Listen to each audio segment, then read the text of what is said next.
Hello students, तो आज हमारा जनरल एनाटॉमी का सेकंड लेक्चर है, जिसमें बेसिकली आज हम डिस्कस करेंगे anatomical positions and anatomical planes.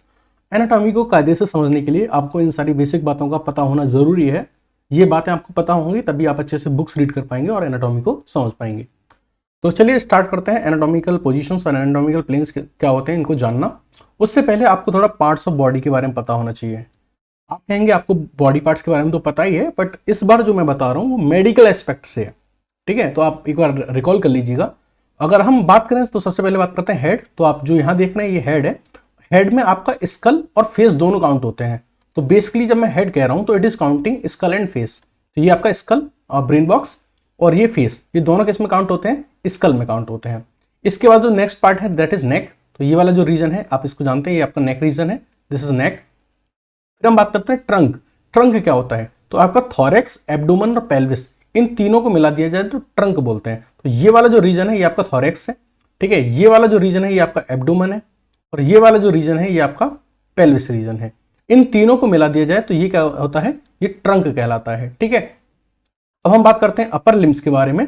तो अपर लिम्स में ये जो आपके जो ये हैंड्स हैं, अभी मैं इनको हैंड्स कह रहा हूं बट एक्चुअल में हैंड क्या होता है वो अभी आप समझेंगे। तो ये क्या है? आपके ये अपर लिम्स है।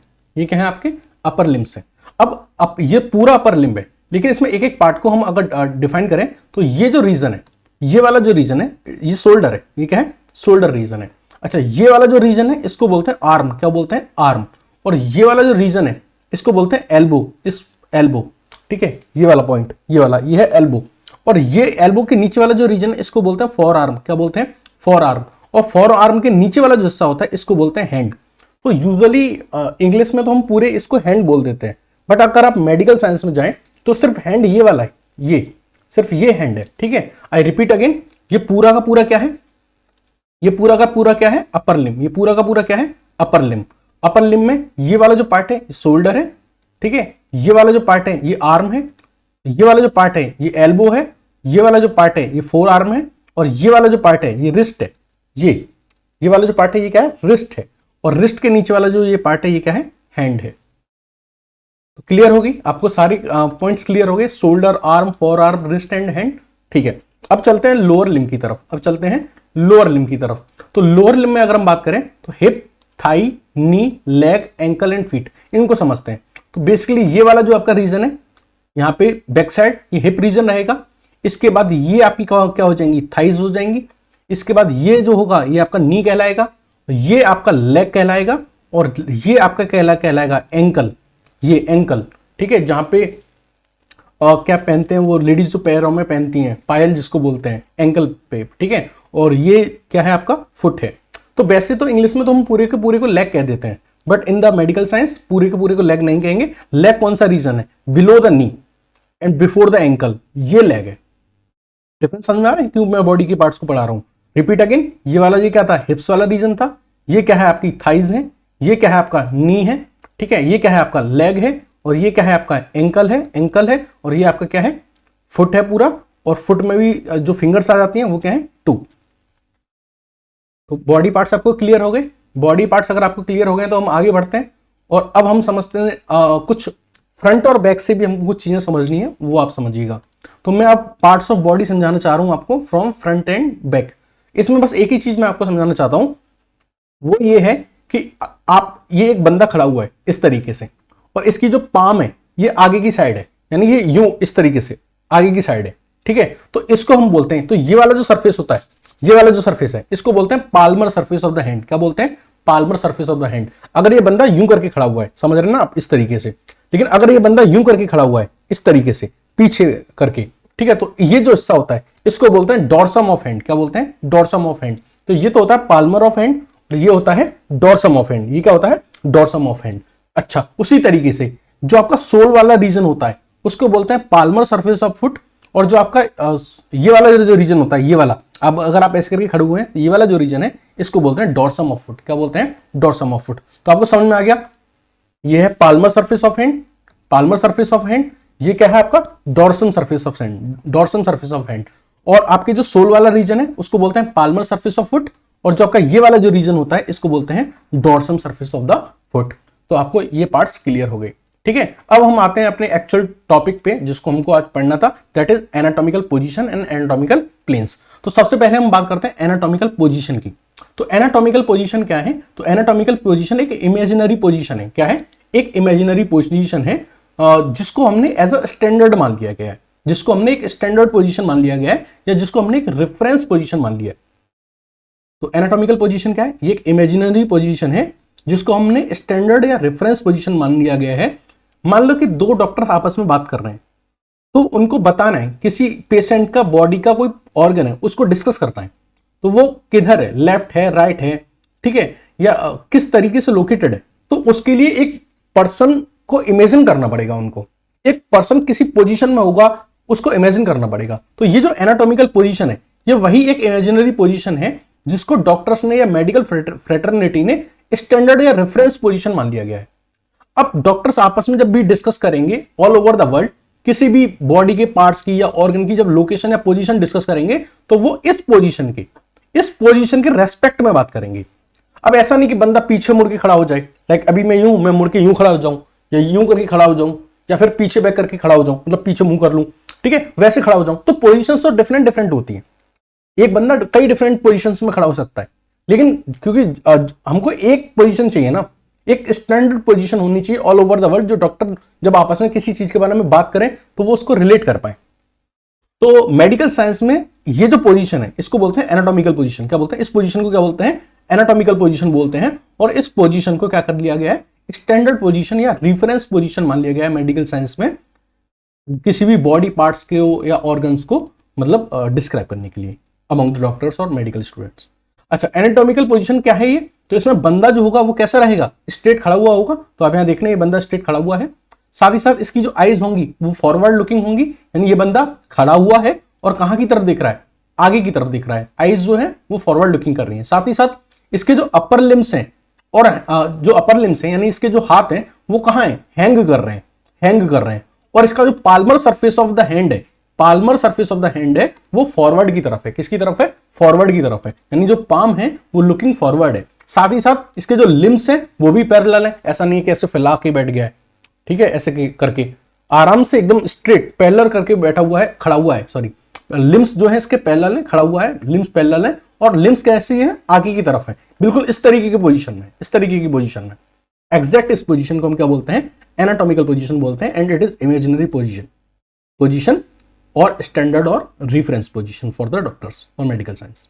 ओके, चलिए, ये तो हमने बात कर ली एनाटॉमिकल पोजीशन की। इसके अलावा कुछ अदर पोजीशंस भी होती हैं, उनको भी डिस्कस कर लेते हैं। जैसे एक पोजीशन होती है फंडामेंटल पोजीशन। अब फंडामेंटल पोजीशन क्या होती है? ये बिल्कुल ही एनाटॉमिकल पोजीशन की तरह होती है, बस एक छोटा सा माइन्यूट चेंज होता है इसके अंदर। वो ये होता है कि इसमें जो पाम होती है, पाम जो होती है हैंड की, वो फेस के वो क्या होती है? बॉडी की साइड होती है। आपने अभी जो एनाटॉमिकल पोजीशन में देखा था तो आपने ये पाम देखी थी, कहां थी? आगे की तरफ थी। लेकिन यहां पे क्या है? बॉडी की तरफ है। यहां पे क्या है? बॉडी की तरफ है। ये जो पाम है ये इधर की तरफ डायरेक्टेड है, इधर की तरफ, बॉडी की तरफ। बॉडी की जो वॉल है ना, ये जो बॉडी की वॉल है इसकी तरफ डायरेक्टेड है। तो एनाटॉमिकल पोजीशन और फंडामेंटल पोजीशन में यही डिफरेंस है। फंडामेंटल पोजीशन बिल्कुल एनाटॉमिकल पोजीशन की तरह ही है, बस एक अंतर है कि एनाटॉमिकल पोजीशन में जो पाम थी वो फॉरवर्ड की तरफ थी, और फंडामेंटल पोजीशन में जो पाम है वो बॉडी की साइड, ये जो पाम है ये बॉडी की साइड क्या कर रही है? फेस करके हुआ है। इतनी बात समझ में आ गई? अच्छा, फंडामेंटल पोजीशन के बाद अदर जो पोजीशन है उनके बारे में बात करते हैं। तो एक पोजीशन है जिसको बोलते हैं सुपाइन पोजीशन। क्या बोलते हैं? Supine position. इसमें क्या होता है कि पर्सन अपने बैक के थ्रू लेट जाता है। तो मान लीजिए ये कोई बेड, ये क्या है? कोई बेड है यहाँ पे, ठीक है। इस बेड पे बंदा लेट गया और किसके थ्रू? अपने बैक के थ्रू लेट गया, और इसने अपना फेस क्या कर रखा है? ऊपर की तरफ कर रखा है। इसने अपना फेस जो है वो ऊपर की तरफ कर रखा है, और इसने जो पाम है अपनी वो उस बेड की तरफ कर रखी है, ठीक है। तो इसको बोलते हैं सुपाइन पोजीशन। सुपाइन पोजीशन में पर्सन बैक के थ्रू लेट जाता है, उसका जो फेस है वो अपवर्ड फेसिंग होता है, ऊपर की तरफ देख रहा है, और इसकी जो पाम है इसका वो किधर की तरफ फेसिंग है? टुवर्ड्स दिस बेड, ठीक है। चलिए, ये तो थी सुपाइन पोजीशन। नेक्स्ट एक और पोजीशन के बारे में करते हैं, प्रोन पोजीशन। प्रोन पोजीशन में क्या है? अगेन मान लीजिए कोई बेड है, यहाँ पे कोई एक बेड है, ये बंदा इस बेड पे लेट गया है, लेकिन इस बार ये बैक के थ्रू नहीं लेटा है, इस बार ये पेट के थ्रू यानी बेली के थ्रू, एब्डोमेन के थ्रू लेटा हुआ है, उल्टा लेटा हुआ है, थ्रू द बेली और एब्डोमेन। इस बार इसका फेस कहां है? डाउनवर्ड, बेड की तरफ ही इसका फेस है, ठीक है। लेकिन इस बार पाम कहां है इसकी? अप साइड, पाम के इसकी जरा अप साइड है, बेड की तरफ नहीं है, यहाँ पे जो थी, यहाँ पे टुवर्ड्स बेड थी, ठीक है। यहाँ पे इस बार पाम कैसी है, अपवर्ड है, तो दिस इज प्रोन पोजीशन। तो बेसिकली आपने एनाटॉमिकल पोजीशंस देखी। एनाटॉमिकल पोजीशन तो स्टैंडर्ड पोजीशन थी, उसके बाद आपने फंडामेंटल पोजीशन देखी, सुपाइन पोजीशन देखी और प्रोन पोजीशन देखी। अच्छा, एक और पोजीशन होती है जिसको हम बोलते हैं लिथोटोमी पोजीशन। लिथोटोमी पोजीशन जो होती है ये बेसिकली कब होती है, ड्यूरिंग द डिलीवरी। जो फीमेल होती है during the delivery of the baby, उसको इस पोजीशन में रखा जाता है। इस पोजीशन में इसलिए रखा जाता है ताकि उसकी पेल्विस और वेजाइना इजिली क्या हो सके, ब्रॉड हो सके, मतलब जो बेबी है उसकी डिलीवरी इजीली हो सके। तो इसमें क्या किया जाता है कि जो भी पेशेंट होता है उसको बैक के थ्रू लिटा दिया जाता है, जैसा कि हमने सुपाइन पोजीशन में लिटाया था, जैसा कि हमने यहाँ पे सुपाइन पोजीशन में लिटाया था, वैसे ही इस जो भी लेडी होती है उसको बैक के थ्रू लिटा दिया जाता है। लेकिन इसके जो नीज होते हैं, ये घुटने जो होते हैं, ये सेमी फ्लैक्स्ड होते हैं और इनको ऊपर उठा के जो स्ट्रैप्स होती हैं, ये जो क्या है, स्ट्रैप्स हैं, इन पे सपोर्ट दे दिया जाता है। यानी स्ट्रैप की हेल्प से इन नीज को उठा के सेमी फ्लैक्स्ड करके इस पोजीशन में रख दिया जाता है। इसको बोलते हैं लिथोटोमी पोजीशन। और ऐसा किया इसलिए जाता है ताकि उसका पेल्विस और वेजाइनल रीजन जो है वो थोड़ा एक्सपेंड हो सके, ताकि बच्चे की जो डिलीवरी है वो इजिली हो सके। तो हमने ये डिस्कस किया अबाउट द एनाटॉमिकल पोजीशन। अब हम बात करने वाले हैं वेरी इंपॉर्टेंट, इसको आप ध्यान से सुनिएगा, इसको हम बोल रहे हैं एनाटॉमिकल प्लेन्स। एनाटॉमिकल प्लेन्स बहुत इंपॉर्टेंट है, बहुत ध्यान से सुनिएगा। एनाटॉमिकल प्लेन्स क्या है, बेसिकली ये इमेजिनरी लाइंस है। ये भी क्या है, इमेजिनरी लाइंस है जो हमने इमेजिन कर ली है। काम क्या है इनका, ये हमारी बॉडी को सेक्शंस में डिवाइड कर देती हैं। किस में डिवाइड कर देती हैं, सेक्शंस में डिवाइड कर देती हैं। वो सेक्शन क्या हो सकते हैं, लेफ्ट और राइट, अपर और लोअर, एंटीरियर एंड पोस्टीरियर। इसको एक एग्जांपल से समझ लिए। इसको समझने के लिए चंदू हमारी हेल्प करेंगे। कौन हेल्प करेंगे, चंदू हमारी हेल्प करेंगे। तो मैंने क्या बताया कि एनाटॉमिकल प्लेन्स क्या हैं, ये इमेजिनरी लाइंस हैं जो हमारी बॉडी को डिवाइड करती हैं सेक्शंस में। और ये सेक्शंस क्या हो सकते हैं, left and right, upper and lower और एंटीरियर एंड पोस्टीरियर। आप ये समझिए कि ये चंदू थे और मैंने इनको यहां से काटना चालू किया। तो जब मैंने इनको यहां से काटना चालू किया तो इनकी बॉडी किस में डिवाइड हो गई, एक लेफ्ट में, एक राइट में। अब सर क्या ये जरूरी है कि बिल्कुल बीच में से निकाला जाए, जरूरी नहीं है। आप इनको ऐसे भी काट सकते हैं, ऐसे भी काट सकते हैं। दोनों में डिफरेंस किया था, जब आपने यहां से काटा था तो ये इक्वल पार्ट्स में डिवाइड हुए थे, और जब आपने यहां से काटा है तो ये अनइक्वल पार्ट्स में डिवाइड हुए हैं। लेकिन हुए तो लेफ्ट और राइट में है, डिवाइड तो लेफ्ट और राइट में ही हुए ना। बात समझ आ गई। तो एक तो ये प्लेन है, एक तो ये प्लेन है जो बॉडी को लेफ्ट और राइट में डिवाइड करता है। चाहे आप यहां से डिवाइड करें, चाहे आप यहां से डिवाइड करें, बंदा लेफ्ट और राइट में डिवाइड हो रहा है। बस अंतर ये है कि जब यहां से डिवाइड करते हैं तो ये, एक मिनट देख लेते हैं कि आपको विजुअल है कि नहीं। ठीक है, तो जब आप यहां से इस वाले प्लेन से डिवाइड करते हैं तो बंदा इक्वल पोजीशन में डिवाइड होता है, इक्वल पोजीशन में डिवाइड होता है। और यहां से जब आप डिवाइड करते हैं तो बंदा अनइक्वल पोजीशन में डिवाइड होता है, अनइक्वल पोजीशन में डिवाइड होता है। ठीक है, तो ये प्लेन, ऐसा प्लेन जो बॉडी को लेफ्ट और राइट में डिवाइड करे, इसको बोलते हैं सैजिटल प्लेन। क्या बोलते हैं, सैजिटल प्लेन। ठीक है, चलिए अब दूसरा प्लेन क्या है, ऐसा प्लेन जो बॉडी को अपर और लोअर में डिवाइड करे। किसमें, अपर और लोअर में। तो मैं इस बंदे को अगर इस बार यहां से इस तरीके से काटना चालू करता हूं, इस तरीके से, जब यहां से काट रहा हूं तो ये अपर पोर्शन और बाकी सारा नीचे का लोअर पोर्शन। क्या जरूरी है नेक से ही काटें, यहां भी काट सकते हैं। ये भी क्या है, अब यहां से काटेंगे तो ये वाला जो ऊपर का पोर्शन हो जाएगा, ये लोअर पोर्शन हो जाएगा। जरूरी है यहां से काटें, कोई जरूरी नहीं है। आप और नीचे से काट दीजिए, आप यहां से काट दीजिए, यहां से काट दीजिए। जब आप यहां से काटेंगे तो ये अपर पोर्शन, ये लोअर पोर्शन। कहने का मतलब ये है, कोई भी प्लेन जो बॉडी को अपर और लोअर में डिवाइड करेगा, किसमें, अपर और लोअर में डिवाइड करेगा, उसको बोलेंगे ट्रांसवर्स प्लेन या फिर हॉरिजेंटल प्लेन। ट्रांसवर्स प्लेन और हॉरिजेंटल प्लेन। तो अब तक आपको क्या समझ में आया, जो लेफ्ट और राइट में डिवाइड करे वो सैजिटल प्लेन, जो अपर और लोअर में डिवाइड करे वो ट्रांसवर्स प्लेन या फिर हॉरिजेंटल प्लेन। एक और प्लेन है जिसको बोलते हैं कोरोनल प्लेन। क्या बोलते हैं, कोरोनल प्लेन या फिर फ्रंटल प्लेन। ये क्या करता है, ये किसी भी इंडिविजुअल को एंटीरियर और पोस्टीरियर में डिवाइड करता है। किस में डिवाइड करता है, एंटीरियर और पोस्टीरियर में। बिल्कुल ऐसे समझिए कि मैं हूं और आप मुझे यहां से काटना स्टार्ट कर रहे हैं, इस तरीके से काटना स्टार्ट कर रहे हैं। तो जैसे इस यहां पे काटा गया है, यहां पे ये दो काटा गया है। जब भी आप मुझे यहां से काटना चालू करेंगे तो मेरा एक हिस्सा ये आगे की तरफ गिरेगा, एक हिस्सा मेरा पीछे की तरफ गिरेगा। जो आगे वाला हिस्सा है, ये जो मेरा हिस्सा है, this is anterior, this is anterior. तो आपने यहां से काटना चालू किया तो ये है एंटीरियर और ये है पोस्टीरियर। तो ये क्या है, एक एंटीरियर और एक पोस्टीरियर, पीछे वाला पोस्टीरियर। तो ऐसा प्लेन जो एंटीरियर और पोस्टीरियर में डिवाइड करे, एंटीरियर और पोस्टीरियर में डिवाइड करे, उसको बोलते हैं कोरोनल प्लेन या और फ्रंटल प्लेन। कोरोनल प्लेन और फ्रंटल प्लेन। क्या आपको तीनों प्लेन समझ में आ गए? क्या आपको तीनों प्लेन समझ में आ गए? आई रिपीट अगेन, जो आपकी बॉडी को लेफ्ट और राइट में डिवाइड करे सैजिटल प्लेन, जो आपकी बॉडी को अपर और लोअर में डिवाइड करे ट्रांसवर्स प्लेन या फिर हॉरिजॉन्टल प्लेन, जो आपकी बॉडी को एंटीरियर और पोस्टीरियर में डिवाइड करे दैट इज कोरोनल प्लेन और फ्रंटल प्लेन। बात समझ में आई? इतनी बात समझ में आई आपको? बहुत इंपॉर्टेंट है, एक बार रिकॉल कर लीजिएगा, दोबारा देख लीजिएगा वीडियो। बात समझ आई आपको? ठीक है, आगे चलते हैं, थोड़ा और डिस्कस करते हैं सैजिटल प्लेन के बारे में। तो ये तीन मेन प्लेन होते हैं। ये क्या होते हैं? ये तीन मेन प्लेन होते हैं। इनके बारे में थोड़ा और डिस्कस कर लेता हूं, एक बार दोबारा बता देता हूं क्योंकि ये बहुत इंपॉर्टेंट है। ठीक है, तो सबसे पहले हमने बात करी थी सैजिटल प्लेन के बारे में। सैजिटल प्लेन के बारे में मैंने बताया था कि ये बॉडी को लेफ्ट और राइट में डिवाइड करेगा। अब लेफ्ट और राइट में कहीं से भी डिवाइड कर सकता है। आप बिल्कुल बीच में से निकाल दीजिए, तब भी लेफ्ट और राइट हो रहे हैं, तब भी क्या हो रहा है? तब भी इधर वाला लेफ्ट, इधर वाला राइट। और आप जरूरी नहीं है कि बिल्कुल बीच से ही काटें, आप इधर से काट लीजिए, यहां से काट लीजिए, तभी भी लेफ्ट और राइट में डिवाइड होगा। इसका जो इधर वाला हिस्सा होगा ये लेफ्ट, और यहां से इधर वाला जो हिस्सा होगा वो क्या होगा? राइट। इतनी बात समझ आई आपको? तो लेकिन एक अंतर है, जब आप इसको बिल्कुल बीच में से काटते हैं, जब आप इसको बिल्कुल बीच में से काटते हैं तो यहां पे दो इक्वल पार्ट्स में टूटता है। ये वाला इधर वाला पार्ट और ये दो वाला इधर वाला पार्ट, ये दोनों इक्वल पार्ट्स होते हैं, मिरर इमेज होती हैं ऐसी।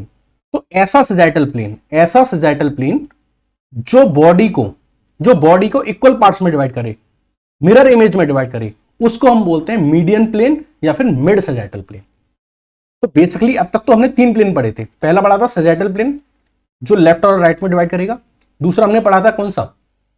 दूसरा पढ़ा था हमने हॉरिजॉन्टल प्लेन या फिर ट्रांसवर्स प्लेन जो किस में डिवाइड कर रहा था? अपर और लोअर में। तीसरा हमने पढ़ा था कौन सा? हमने पढ़ा था कोरोनल प्लेन या फिर फ्रंटल प्लेन। ये किस में डिवाइड कर रहा था? एंटीरियर में और पोस्टीरियर में।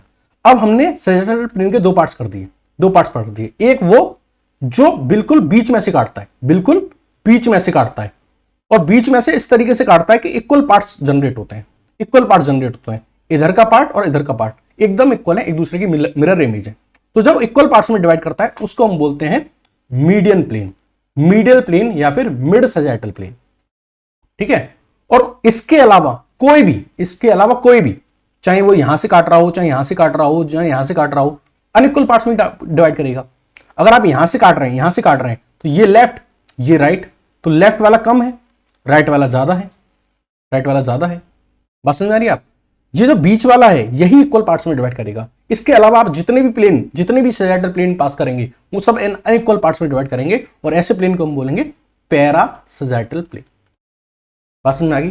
तो सैजिटल प्लेन दो तरह के, मीडियन प्लेन और पैरा सैजिटल प्लेन। ठीक है, बाकी वही है और कुछ नहीं पढ़ाना है। बाकी जो मैंने आपको बता दिया है, ट्रांसवर्स प्लेन मैंने आपको बता दिया, हॉरिजॉन्टल प्लेन होता है, ये बॉडी को अपर और लोअर पार्ट्स में डिवाइड करता है। तो ये बेसिकली यहाँ डायग्राम है ट्रांसवर्स प्लेन का या फिर हॉरिजॉन्टल प्लेन का। बॉडी को यहां से आपने काटा तो अपर और लोअर में डिवाइड हो गया। उसके बाद ये भी मैंने आपको बता दिया कोरोनल प्लेन या फिर फ्रंटल प्लेन जो बॉडी को एंटीरियर और पोस्टीरियर में डिवाइड करे। लाइक आपने मुझे यहां से काटना चालू किया, तो ये जो आगे गिरेगा ये एंटीरियर, और जो पीछे की तरफ जाएगा वो पोस्टीरियर। तो जो आपकी बॉडी को एंटीरियर और पोस्टीरियर में डिवाइड करे वो क्या है? कोरोनल प्लेन या फिर फ्रंटल प्लेन, जो आप यहां देख सकते हैं। तो this was all about the anatomical position and anatomical planes. बहुत इंपॉर्टेंट लेक्चर था। ये आपको कैसा लगा कमेंट सेक्शन में जरूर बताइएगा। Thank you and have a nice day.